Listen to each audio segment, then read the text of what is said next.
जिंदाबाद, हरियाणा सरकार जिंदाबाद, हरियाणा सरकार जिंदाबाद, किसान एकता। सरकार द्वारा रॉयल्टी रोके जाने के विरोध में बावल क्षेत्र के 11 गांव के किसान एकजुट हो गए हैं। 11 गांव के किसानों ने मंगलवार को HSIIDC कार्यालय का घेराव कर दिया। घेराव कर रहे लोगों का कहना था कि पिछले 4 सालों से उनकी रॉयल्टी रोकी गई है। उन्होंने बताया कि 2005-06 में उनकी ज़मीन का अधिग्रहण किया गया था। सरकार की तरफ से कहा गया था कि 33 सालों तक प्रति एकड़ 16,000 रुपये की रॉयल्टी दी जाएगी। वहीं रुपये 500 प्रति एकड़ हर वर्ष बढ़ाने का भी वादा किया गया था, लेकिन पिछले 4 सालों से उनको रॉयल्टी नहीं दी जा रही है, जिसके कारण किसान खासी गुस्से में हैं। किसानों ने HSIIDC कार्यालय के बाहर जमकर नारेबाजी भी की। यहाँ बता दें कि औद्योगिक सेक्टर विकसित करने के लिए आसलवास, रूद, पातुहेड़ा, बनीपुर, चिराहड़ा, जलियावास, जलालपुर, करनावास, सुठानी व बावल आदि गांवों की जमीन अधिग्रहित की गई थी।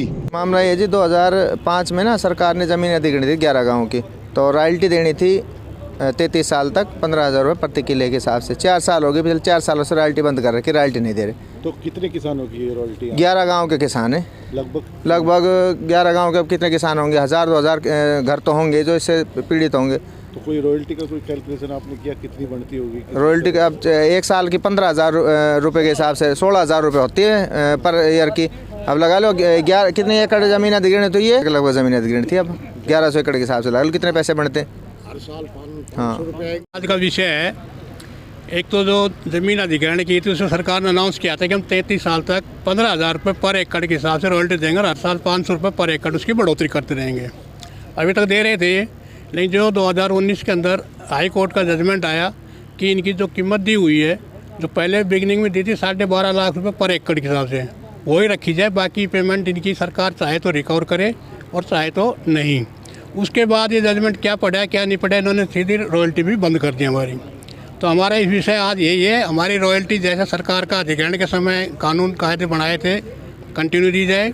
दूसरी जो हमारी रिकवरी है उसको माफ़ किया जाए, क्योंकि आज किसान इस पोजीशन में नहीं है जो रिकवरी वापस दे सके। क्योंकि 12.5 लाख रुपये या 16 लाख रुपये कोई कीमत नहीं होती ज़मीन की आज देखी जाए। इन्होंने खुद ज़मीन जो जितने रेट में बेची है उसका भी यदि आप डेवलपमेंट चार्ज काट के पेमेंट करें तो वो काफ़ी पेमेंट बन जाती है, क्योंकि खुद ही हमको प्लाट दे रहे 5-5, 6-6, 7-8, 8,000 रुपये पर गज दे रहे हैं। अभी जो हमारी ज़मीन के प्लाट हमारे को महंगे दे रहे हैं।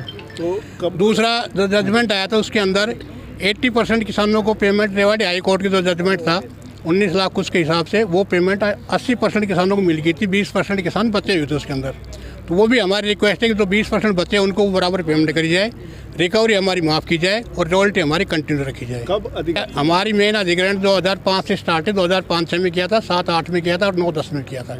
तो रॉयल्टी हमारी बिगनिंग से मिल रही, जब से 2005 से अधिग्रहण हुआ तो उसमें पेमेंट मिली थी, अभी उस समय चालू थी। अभी क्या आश्वासन मिला है आपको? आश्वासन कोई नहीं है। यहाँ पर अभी भी आते हैं, 3-4 बार यहाँ पर आ लिए, इनको लेटर दिए गए हैं और इन्होंने यही कहा है कि हम देखेंगे। अब आज मंगलवार का टाइम दिया था इन्होंने, आज इनका कोई अधिकारी जो रिस्पॉन्सिबल कोई नहीं है जो जवाब दे सके। तो क्या अलावा हमने डॉक्टर बनवारी लाल से मिल चुके हैं 2022 जुलाई के अंदर। राव इंद्रजीत जो हमारे सांसद हैं उनसे मिल चुके हैं दिल्ली 2022 में ही। यदि इधर उप मुख्यमंत्री दुष्यंत चौटाला साहब आए थे, उनसे मिले थे, लेकिन कोई सूटेबल जवाब नहीं है इनके पास कोई जो दे सके भी हाँ आपका प्रॉब्लम सोल्व होगा। सिर्फ आश्वासन देते हैं ठीक है करके। तो आप लोगों को क्या रूपरेखा रहेगी अभी तक? रूपरेखा देखो, जो भाई बंद है, जो जमींदार है, जो किसान है, वो बनाएंगे। अब तो रूपरेखा मैं तो बनाने वाला नहीं हूँ।